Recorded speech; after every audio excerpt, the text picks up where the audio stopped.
Shalom shalom అనగా మీకు సమాధానము కలుగునుగాక.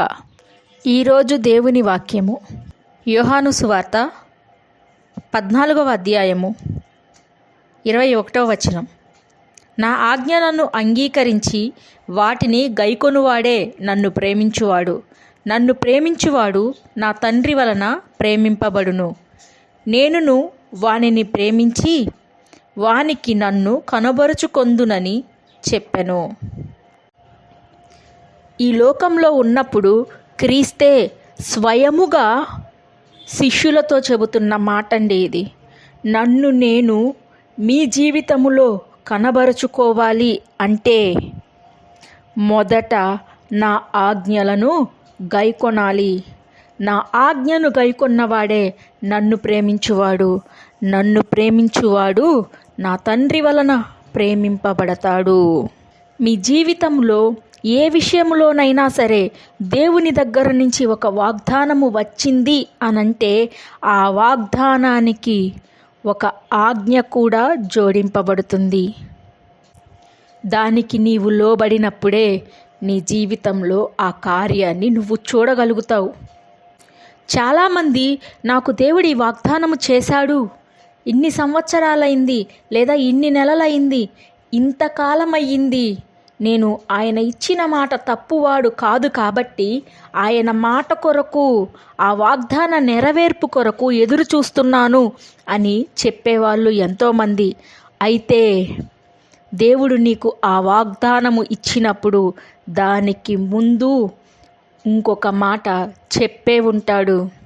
ఆ పని నీవు చేసినప్పుడే ఆ వాగ్దానము నీ జీవితంలో చూడగలుగుతావు. దేవుడు మాత్రముగా లేడండి, ఒక మంచి తండ్రిగా ఉన్నాడు. మన పిల్లలకు మనము ఏ విధముగా నేర్పిస్తామో దేవుడు కూడా అంతే శ్రద్ధ కలిగి ఆయన వారసులమైన క్రీస్తు సహోదరులమైన మనకు కూడా అలాగుననే ప్రతి విషయంలోనూ నేర్పించుకుంటూ వస్తాడు. నేర్పిస్తున్నప్పుడు అణకువ కలిగి నేర్చుకుంటే ఆ విధముగా నువ్వు జీవిస్తేనే, ఆ ఆజ్ఞను నువ్వు పాటిస్తేనే ఆ విషయంలో నెరవేర్పును నువ్వు చూడగలుగుతావు. ఆయన నీకెప్పుడో వాగ్దానం ఇచ్చినప్పుడే నీకు ఇచ్చేసేసాడు.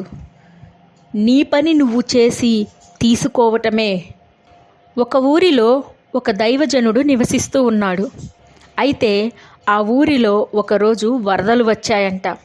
ఆ విధంగా వరదలు వచ్చినప్పుడు ఊరంతా మునిగిపోయింది.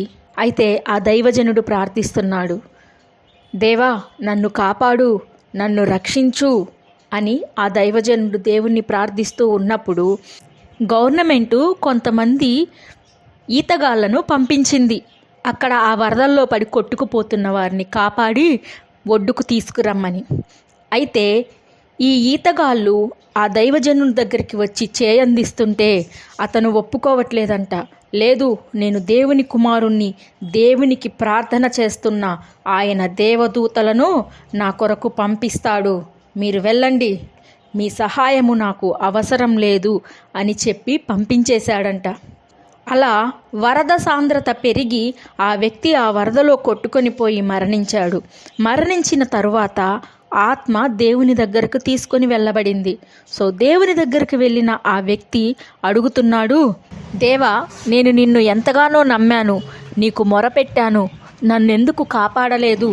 నన్ను కాపాడటానికి నీవు దేవదూతలను ఎందుకు పంపించలేదు అని అడిగాడంట. ఆ మాట అడిగినప్పుడు దేవుడు అన్నాడంట, ఆ గజ ఈతగాళ్లను పంపించింది నేనే అని చెప్పాడంట. మరి ఎన్నోసార్లు ఎన్నో విషయాల కోసం నీ సన్నిధిలో ప్రార్థించాను, అడుగుడి ఇవ్వబడును అన్నారు కదా, మరి నీ సన్నిధిలో ప్రార్థించాను, నా కొరకు అవి పంపించలేదేంటి అని అడిగినప్పుడు ఆ పక్క తలుపు ఓపెన్ చేసి చూపిస్తే ఇతను అడిగినవన్నీ అక్కడ కనిపిస్తున్నాయంట. ఏంటి దేవా ఇక్కడున్నాయంటే, ఇవి అన్నీ ఎప్పుడో నీకు పంపించేశాను, అవి నాకు వెలుపలనే ఉన్నాయి, కానీ అవి పొందుకోవటానికి నీవు చేయమన్న పని నువ్వు చెయ్యలేదు, అందువలనే అవి నీ దగ్గరకు రాలేదు.